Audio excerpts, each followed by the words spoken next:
Welcome to Smart Money Simplified with Brent Mekosh from the Wealth Stewards. In this podcast, Brent discusses some of the most important and interesting topics of the day as they relate to finance, the economy, and beyond. Now, on to the show. Hello, and welcome to the Smart Money Simplified podcast with your host, Brent Mekosh. Brent, it's great to be with you. I've been missing you here. I haven't seen you in like a week or two. How you been? I've been pretty good. Yeah, I enjoy our weekly time together because we always have some fantastic guests. And today is absolutely no exception. We have Matthew Mitchell with us, and he's going to talk a lot about leadership. Matthew is a three-time SEC Coach of the Year, the winningest coach in the history of the University of Kentucky women's basketball program. Under his leadership, the team actually won the SEC championship, I believe, for the first time in like 30 years. And now, beyond obviously what he's done in coaching, Matthew is a motivational speaker. He works on leadership. He is an author who is about to be a two-time author. So we got a lot of great stuff we're going to discuss today. Matthew, thank you for taking this time out of your day to spend with us and share your insights with us. And what else can I add about your background and your history? Well, that covers a good bit of it. And I had a fantastic time coaching in athletics for 25 years, started out as a high school teacher and coached and coached just about everything on campus while I was a high school coach. And then finally made my way into college coaching and had a 20-year run there and really enjoyed it and had a lot of success and learned a lot about leadership. And I'm really passionate about that now in my new career and getting into the corporate world and helping high aspirational, high achieving teams really perform at their highest level. And that's what we're doing now. So how do you make that leap? You go from high school coaching, which obviously depending on the high school could be a really big, important job for some of these communities. But then you go to the next level. You go to the college level, particularly a place like Kentucky, which is well known for its basketball pedigree. How'd you make that leap? So interesting. I was just on fire for knowledge as I was a young coach, as a high school coach. I just wanted to do so well. And I learned quickly that playing the game is one thing, coaching and teaching the game was a completely different thing. And I just did not know a whole lot about what I was doing, as all of us are, I'm sure, as we start out in our profession. So I just tried to get around as many people as I could that had experience and had knowledge and success time and buy a cup of coffee for a high school coach and go drive to their town and just pick their brain. And then the way I made it into college is in the summertime, I would go work summer basketball camps, football camps, anything just to increase my knowledge. And so I had the good fortune of landing at the University of Tennessee in the mid-90s. Pat Summitt was the greatest coach on the planet. Her team ships in the NCAA with the Tennessee Lady Vols, and she was just Sports Person of the Year by Sports Illustrated. She was really a huge figure in the explosion of women's sports. So I was working her camp, and she could have hired 10,000 people, Brent, to do the job. She hired me as her graduate assistant, and it was just such a great stroke of fortune and a blessing that she saw something in me and brought me on board as her graduate assistant in 1999, 2000. And so that transformed my life from high school coach to college coach. And when you were involved with someone of her stature, it really opened up a lot of doors. But I was struck by how similar the fundamentals of the game are, even at high school level. There were some important things we needed to do that drove success and drove winning. And so I thought I'd get to Tennessee, and I'm working for the greatest coach on the planet, and I thought there'd be some secret code to crack. And I started to understand the importance of process and fundamentals and principles. And so was so impactful. And so that's what I really am passionate about now, process-driven leadership that's rooted in some guiding principles that really drive winning and drive success. And so I learned a lot from that transition from high school to college coaching. Yeah, I really want to talk about that and for sure spend some time talking about your book. But you mentioned something I find very interesting. You said really huge difference between being a great player and being a great coach. And I 1,000% agree with that. But give me some insight in terms of why that's a belief of yours. Well, as you're playing, as a player, you're certainly working with the other people on the team, but you're really responsible for one person's job. And so as a basketball player, you might be a great defensive player, and that's what you're contributing to the team. You might be the leading scorer, and that's what you're contributing to the team. Great passer, great screener, but you're really in charge of one person, and you need to execute and do the job that is in front of you. As a coach, you find out you're responsible for everything. You're responsible for every player on the court. You're responsible for every player on the bench. You're responsible for all the coaches. You're responsible for strategy. You're responsible for culture. You're responsible for results. And so you really, really have to become competent in many areas. And you have to spend so much more time as a coach. Every time I had a former player would join my staff as a graduate assistant, she'd always have a great appreciation. She's like, man, I did not realize you all worked as hard as you did, because there's so much responsibility. It increases the time you need to spend and the effort you have to give, and the thought you have to put into making the team or positioning them to be successful. And so just much more complexity as the coach than it is as the player. And now you're doing all this. You're doing this in a place like Kentucky that loves their basketball. So you're doing it under a spotlight. How challenging was it to juggle those responsibilities with, I mean, let's be honest, in sports, every single person's got something to say after the game, particularly if it didn't go well. How did you handle that level of stress? It's so fascinating, my experience as being a small town high school coach in Mississippi, and that's where I grew up. And then the first town where I was a head coach was actually Lexington, Mississippi, and very small town, but we were of great interest to everyone in town. And so you really got comfortable with everyone in town knowing you. And so you'd walk in the grocery store, hey, coach, how's it going? What's the game going to be like coming up? And so it's funny how that experience in a small town really prepared me to be in a very visible position at Kentucky, where I do walk into the grocery store and it's kind of the same thing. Hey, coach, how's it going to be Thursday night? Are we going to beat Georgia? And so it was very comfortable for me. I love people. I was so grateful to be coaching at a place where basketball mattered.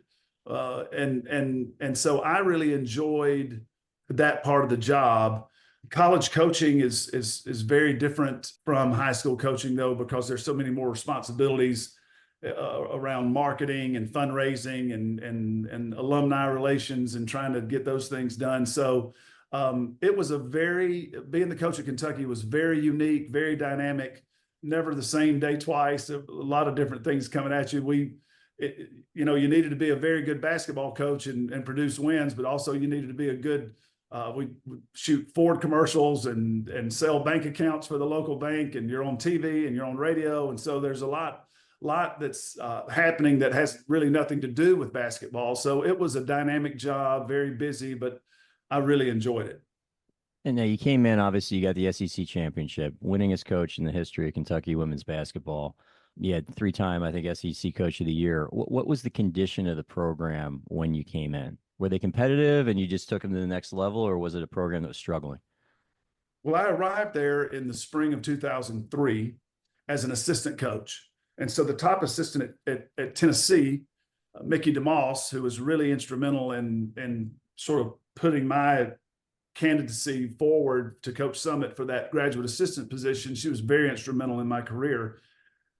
She got the head coaching job in 2003. I was at the University of Florida at that time, and she hired me to be her top assistant. So the first time I went to Kentucky, we were very bad. We were the worst team in the conference, just the opposite of the men's program. The men's program at that time had 100 years of just incredible success, all-time winningest program in college basketball, men's college basketball. We were the exact opposite. We had no tradition. really no track record of success that had ever been sustained. There had been some pockets of success, but when we took over and Mickey took over, the program was at the bottom, literally. You just circled a win with schedule. So I was with her for 2 years, and we slowly started building out from the bottom. And then I left and got my first head coaching job at Morehead State, which is also in Kentucky, about 60 miles away from Lexington. And then during those 2 years that I was away, Mickey had built us into sort of the middle of the pack. It was a Herculean effort that she had to get there. So then after 4 years, she decided she didn't want to continue on as the head coach. So she resigned. And so they brought me back as the head coach. And so we were sort of middle of the pack, bottom third of the league. And, it was my job to try to get us up into contention and transform the program and take that next step. And so after 2 seasons, we really didn't have much going. We were 33-32. And I had been trying to mimic the people who I'd worked for, Coach Pat Summit. I was trying to do it her way and trying to get it done. And we just we weren't having the success on the recruiting trail. We just couldn't find a way to break through and compete with those top recruits. But what we did have, we had some very fast and quick and aggressive players that were hungry to play. And so we changed our style of play going into year 3. And we became the fastest paced team in college basketball. Defensively, we picked up from the baseline and pressed the whole game.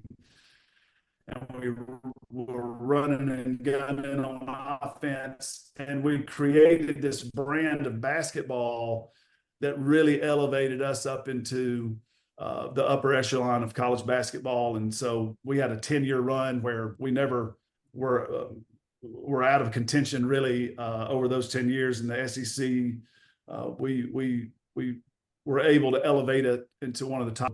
That was a great achievement for us, and we had so many people work so hard to get that done. But we eventually built Kentucky women's basketball into a brand that was recognized for excellence. So you obviously did that. You reached success on the basketball court. What caused you then to make the transition to leadership consulting?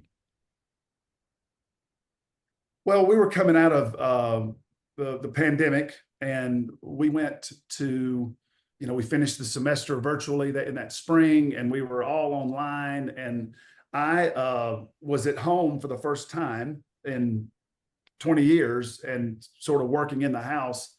And I had 2 young daughters at the time, and I was just thinking, they were 5 and 7 at the time. And I was just thinking, what are the next 10 years going to look like? And I just noticed how much time I was able to be in the house, and it just had me thinking. And I just had this call that I felt like there was something more for me to do, spend more time with my family, and also reach more people with my message and what we've developed as far as leadership goes and process-driven leadership. And so the program was in great shape. I was able to elevate my top assistant into the head coaching position. And usually a college coaching transition is very chaotic and people's lives are turned upside down. And I just felt like it was the right time for me to step into this next phase of the journey and take my leadership into the corporate world and start impacting people there. So that happened, and I've really, really enjoyed it.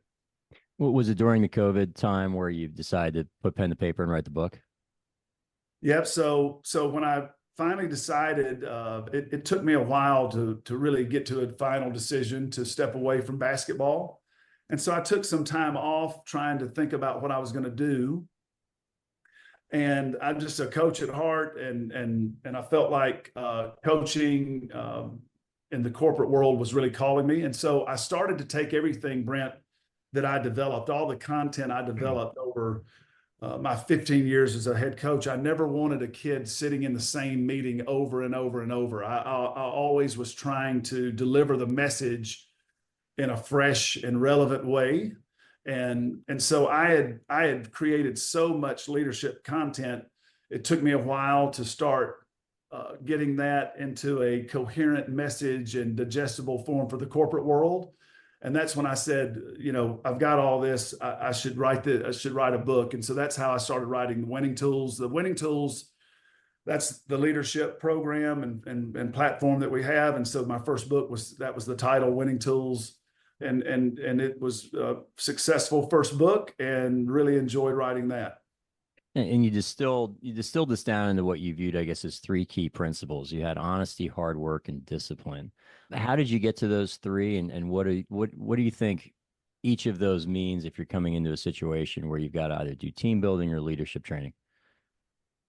So when I was an assistant coach at Florida, we had a very talented team one season, but they were very young, and we just weren't able to put it together, and we were struggling to get success on the court. We were losing some close games. So we were having a coaches meeting, and one of the coaches said, if we could eliminate complaints, excuses, and laziness, we would really be onto something. And so that just sort of was a lightning bolt moment for me. I didn't know what I was going to do with that, but I jotted that down, and I said, that's pretty powerful. That's so true. If we could eliminate those three things. And so when I got the head coaching job at Morehead State, I knew we needed a system. I knew we needed something to build the program around, and the message had to be clear. So I didn't want to lead with a negative. I didn't want to say, hey, we're not going to complain, and we're not going to make excuses, and we're not going to be lazy. So I really thought about the example, the greatest leadership example that I've ever experienced. I was so fortunate with my parents. My parents were just people of great principle, and they were creative, and they would use new methods, and they would adjust, but they never bent from their principles. And I just started thinking about how honest they were. My mom and dad always just said, honesty is the most important thing. That's what you all have to do. It's very important. They just worked incredibly hard, and both had tremendous discipline. And so I was really thinking, the opposite of excuses, the greatest thing I ever helped me become more honest is when I eliminated excuses from my life. When I just said, I'm not going to make an excuse. If I screw up, I'm going to own it. I'm going to be honest about it, but I'm not going to make an excuse. And hard work is the absolute opposite of laziness. And then a disciplined person, a complaint is just a swirl of negative energy. It doesn't lead to any solutions. And if you have discipline in your life, you can eliminate those complaints, and you can convert a complaint into a concern instead of something that's real negative and not solution oriented. You can have the discipline to view a challenge as a concern, which means it's very important and we need to figure this out. And so I just went the opposite of those three negatives, which we ended up calling the losing tools. I did teach that to our players, that this is how we will guarantee losing. And then the winning tools will give us a chance. It won't guarantee winning, but it'll give us a chance to be in the fight. And so that's how the winning tools were born. And since then, over the course, so that wasn't a fully formed system that first year, but over the course of 15 years, we started to understand how to teach honesty. And you highlight things like humility and sacrifice and consistency, and you teach a player how to really bring honesty alive, not only just in their truth telling, but in their effort and in their approach to their basketball, their academics, their civic responsibility, the way they're going to treat each other. And so over the years, we were able to develop out a way to teach these three things, these three important principles. And so now we're finding in businesses, it's so important where our system really teaches team members to embrace excellence over perfection, and trying to teach people that when you're focused on perfection, that really can paralyze you, and that slows progress down, and that gets you in these negative mindsets where that's really unattainable. And then, but excellence, when I stop thinking about being the greatest in the world, the best in the world, and I start thinking about being my best and giving my greatest effort, that's when excellence becomes a mindset that can really drive success. And so our system really helps people get into the right mindset where they can win. Matthew, I got a little bit more of an esoteric question here for you. You talk about obviously about complaining, excuses, being lazy. You obviously coached, I don't know how, a lot of athletes. You're obviously now working in the corporate world. Why do you think it is human nature to default to that? I think that our human nature is to try to protect ourselves. I think I think all of those things allow us to retreat and protect and get back behind where we need to be. And this is why coaching is so important. Listen, if I gave my team an academic type test, where are you supposed to be on the court at this certain time? What should you do in this situation?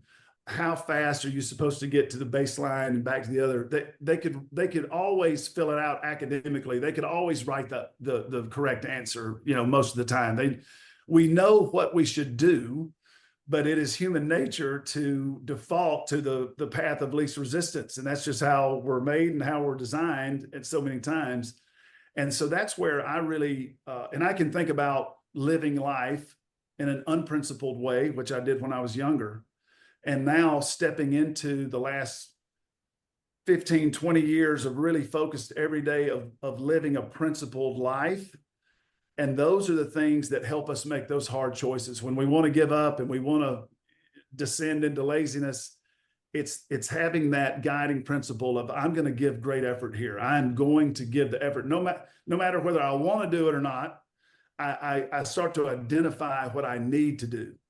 And it takes great courage to live a principled life, but I believe that we all have that within us, Brent. I really do. I think all of us have the courage, especially those people who have achieved some level of success and have some track record of success.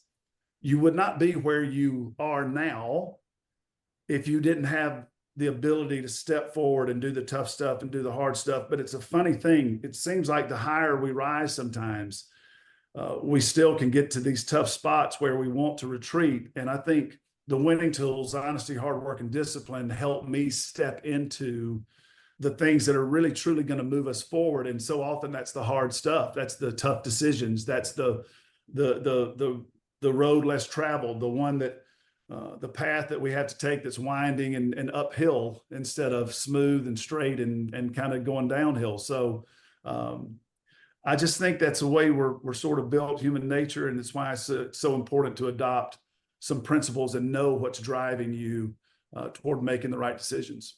I completely agree with that. I think that, I think life in itself, doing the right thing can be hard, but also doing the wrong thing is also hard. The wrong thing can be easy in the short term, very hard in the long term. Exactly. The right thing can be hard in the short term, but very easy in the long term. It's like you're choosing your heart, I think, or at least it's a question of, immediate gratification versus having an outlook over the horizon into the future and how your tomorrow self is going to be impacted by the decisions that you make today. And I think that's the older I get, the more fascinating of a concept that one is to me. So I appreciate your thoughts on that. How was so you made the leap obviously into corporate world. Is there a specific sector of the economy or a specific type of company or a type of situation where you think you're ideally suited to come in? Well, what's been so fascinating is that I have worked with a number of different industries and different sectors. And really where my expertise comes in is dealing with the human capital that you have in your business and being able to help you no matter what the business is.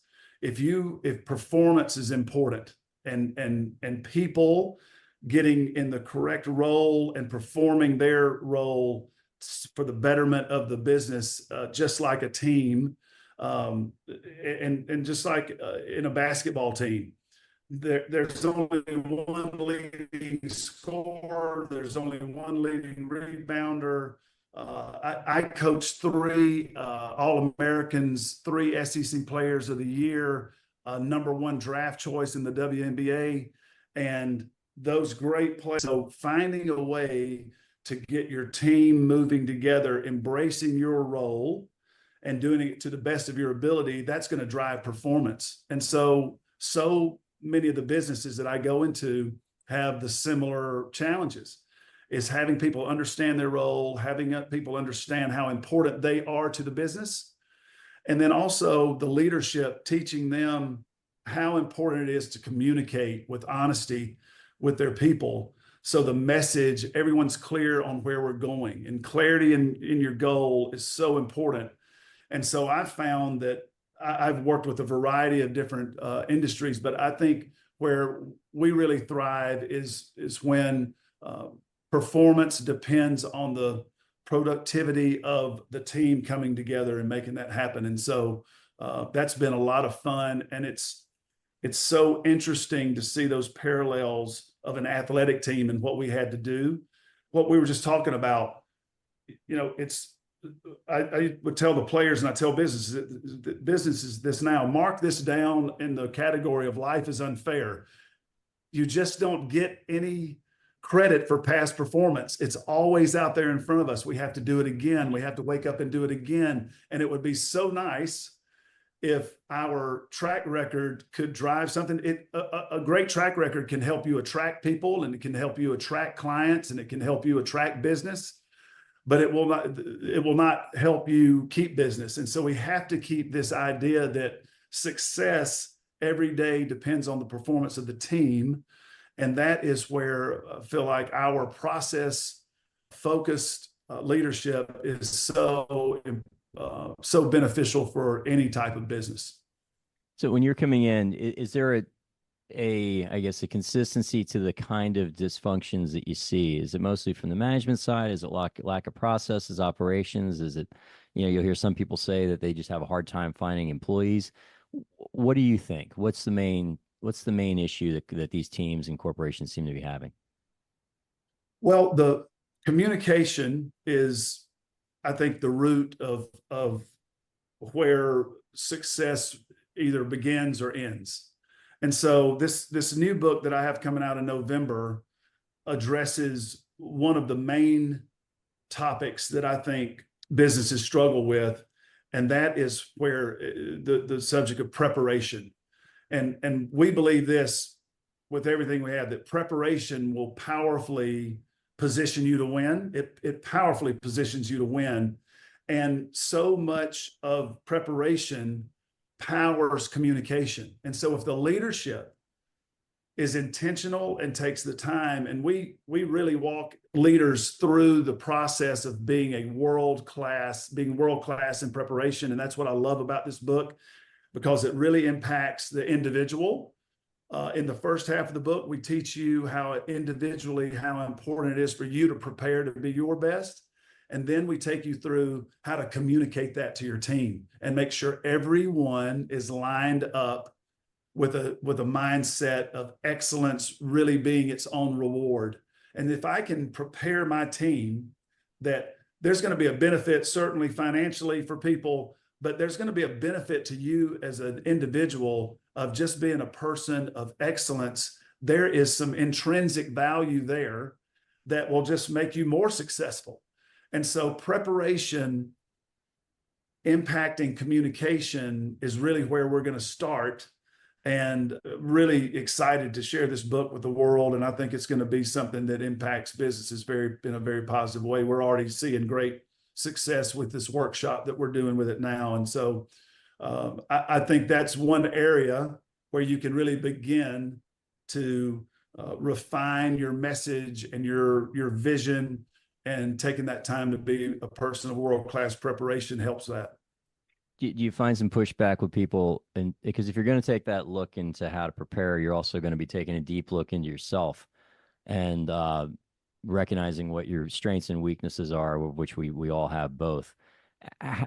How hard is it for people to actually turn that lens on themselves and be honest about that in your experience?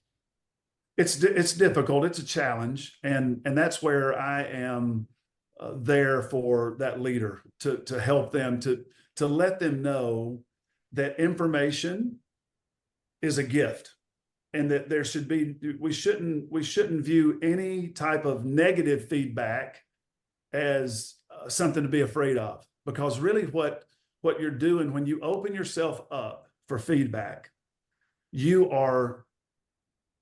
don't need to protect yourself. You need to look at, is that I'm about to get a reward here. I'm about to get the greatest gift that I can get. So as a leader, as a head coach, that's where we try to come in with teaching honesty, is to have the humility of not thinking less of yourself, but having an accurate view of yourself. And the way that we can get that accurate view is getting feedback from our people, or getting feedback from a trusted advisor. One of the things that helps me be a great coach is that I have a great coach, and he's able to say, Matthew, this is where we're stuck right here, and you've got to take a look at that. And it's such a gift for me to get that feedback. And so I think what I start with a leader that's having some hesitancy there is we just work through the mindsets of great preparation, and that's in the book, and that really starts to let them view themselves in a way that allows them to receive feedback. And then a lot of leaders, Brent, I've found also, don't really want positive feedback. Sometimes they think that's going to make them complacent or something like that. So we just really try to work with an accurate view of yourself, try to teach humility. And that really starts in the mind. Another kind of esoteric question for you. I'm curious, just in your experience looking into human nature. I was at the dinner last night with a guy who, by every measure, running a phenomenally successful business. And he commented to me, he also has a coach, and he said, my coach tells me that my business success is a direct result of the childhood trauma that he had, which was fairly significant. Yeah. What do you think is the difference between a person that can transmute that past pain, that past challenge, the bad things that happened to them in life, into reaching for almost, maniacal type success, versus people that let it destroy them? That's such a great question. I on my journey, I was very motivated by fear and things that had happened in my journey, and I think there is some level that it certainly was of some benefit to me that hey, you're not going to get it done. Listening to that inner critic, that there was something that drove me to work harder and to try to ensure that voice was wrong.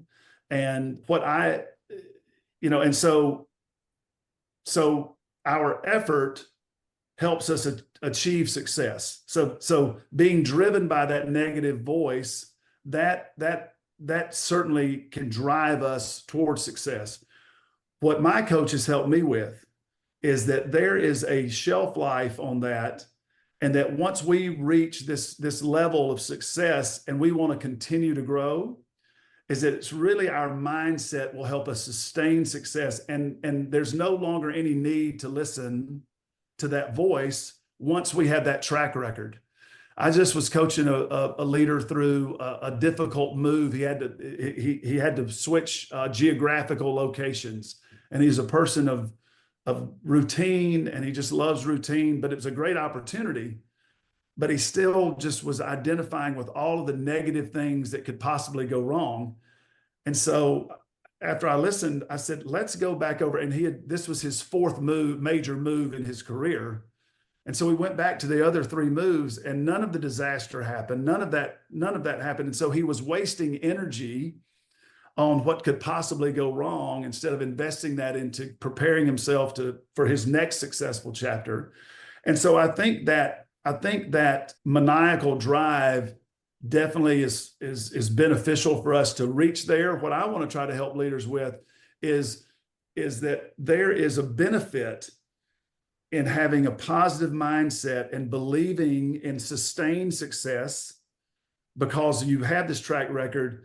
And so instead of me being stressed all the time about fear and failure, I want to be looking at the opportunities that are in front of me. And so I just have to work on my mindset day after day and choose to believe in sustained success. And I think that's a mindset that can benefit leaders. I completely agree with you there. And I just think it's such a fascinating discussion to have because, if there is that hole that's inside of people that needs to be filled with something, and you do see some like amazingly tremendously successful entrepreneurs that pour everything into their business to fill that, and then all of a sudden they achieve the level of success that they never dreamed of, and you look around and that hole's still there. Yes. And so you've got to find a purpose or a value or something to fill that with, and I just think that's is that your experience as well? It's so interesting because one of the oldest sayings, but probably one of the most rejected sayings by people who have not achieved a great success, and especially financial success, is that money can't solve problems. Your happiness, money can't buy happiness. And when you reach a level of success, you start to find that that's true. And so that's where I really try to coach my people that surface-oriented things, material things will never fill an internal hole that I have that's in my spirit and my soul. And so for me, my faith is very important. It's just the only way that I can find true fulfillment, whether it's a time of great success or a time of challenge. More money won't fix it.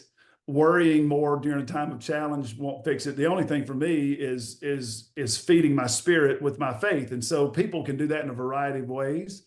But I think paying attention to the internal is really the key to being a happy and healthy and clear-minded leader that can impact other people. And so that's another thing that I help businesses with.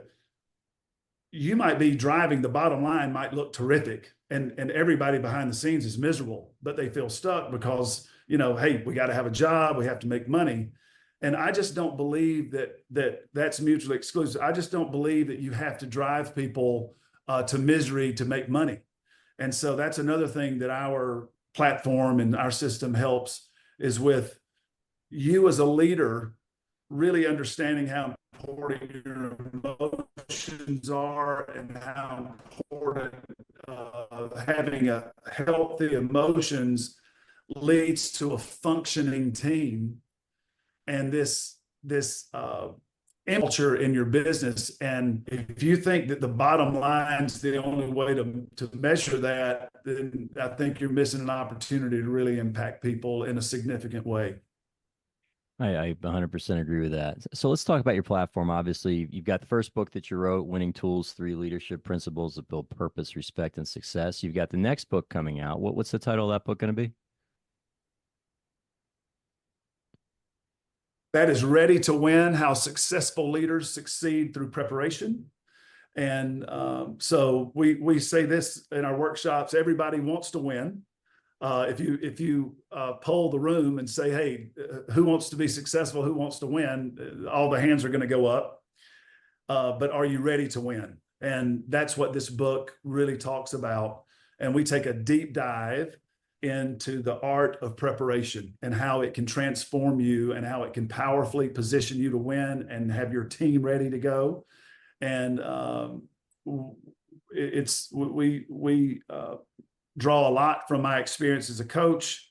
We have a great interview in there from, I'm good friends with Peyton Manning, the great Hall of Fame quarterback, and he gives some insight about preparation that I think is going to be so insightful and impactful for leaders. We have some interviews with a CEO that was very successful. And so it's real practical, action oriented. We include some resources that the businesses can use. And so it's a very, very well thought out, and we spent a lot of time developing the book, and I'm really proud of it and happy of it. I can't wait for it to get into the hands of leaders and business people all over, and I think it's going to make a great impact on people.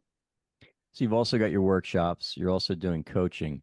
Who's listening to this that says, this Matthew guy, man, he's got his fingers like right, yeah, he's touching my soul right now in terms of helping me to move forward?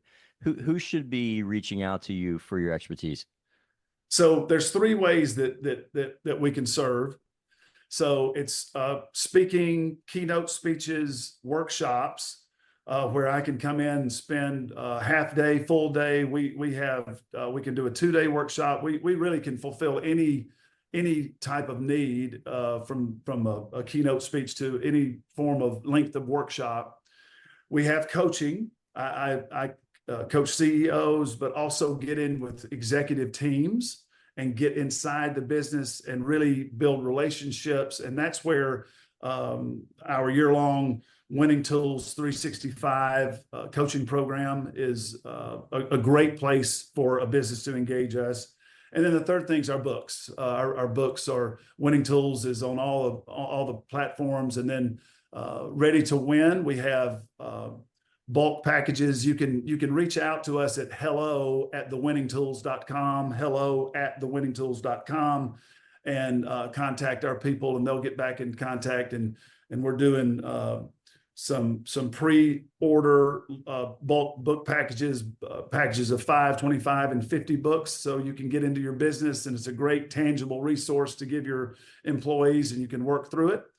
But that book will get released November 19th. So coachmatthewmitchell.com is our website, and where people can check out what we're doing there. So those are the three ways that we can plug in and help a leader. Well, Matthew, I think this is a fantastic conversation today, and I really thank you for your insights. I believe this in my core. I think that business is not a place to just go out and earn a living and make money. I do believe it's a spiritual exercise. Amen. We're taking a massive, massive chunk of our lifetime and devoting it to whatever our vocation is, and however we're out there serving the world. And I think that, based on our conversation we had offline yesterday and today, I think you're a person that truly views life through that same lens. So thanks a lot for sharing your expertise and your story today. I appreciate it. It's been awesome. Thanks for having me on, Brent, and looking forward to the future. Another terrific conversation, Brent, in keeping with your theme that I enjoy so much and is important to me, and that's leadership. Man, we cannot talk enough about that. Coach, thank you for coming on and talking today about the difference that it makes. So thank you very much. Brent, for people who are listening to the podcast who want to maybe reach out and have a conversation with you, how do they get a hold of you? My phone number in here is 602-255-0555. Myself, a member of the team, will pick up. Our website is tws.finance. And pretty much on there, you can find every conceivable way to reach me. Really active on LinkedIn as well. So if you just search Brent Mekosh on LinkedIn, come up, and I try to post something there every few days or so. I can attest to your activity and your active activity on LinkedIn, as a matter of fact. That's great. It is terrific. Oh, and thank everybody for listening to the podcast today. And I remind you that if you're not a subscriber already, you can become one. That's really easy to do. You just hit the follow button. Then you're subscribed. And every time Brent drops a new episode of his podcast, you're notified and you can listen to it. I would also ask that if you like it, tell people about it. We would appreciate the word of mouth promotion very much. Until next time, I'm Bill Tucker. On behalf of Brent and everybody at the Wealth Stewards, I want to thank you for taking the time to listen today. And I want to remind you that you can go out today and have a great day or not. The choice is yours. Until next time. Thank you for listening to Smart Money Simplified. Have questions about topics covered during the show? Visit our website at www.smartmoneysimplified.com or give us a call at 602-255-0555. Don't forget to click the follow button to be notified when new episodes become available. The information covered and posted represents the views and opinions of the guests and does not necessarily represent the views or opinions of the Wealth Stewards or concurrent investment advisors. The content has been made available for informational and educational purposes only. The content is not intended to be a substitute for professional investing advice. Always seek the advice of your financial advisor or other qualified financial service provider with any questions you may have regarding your investment planning.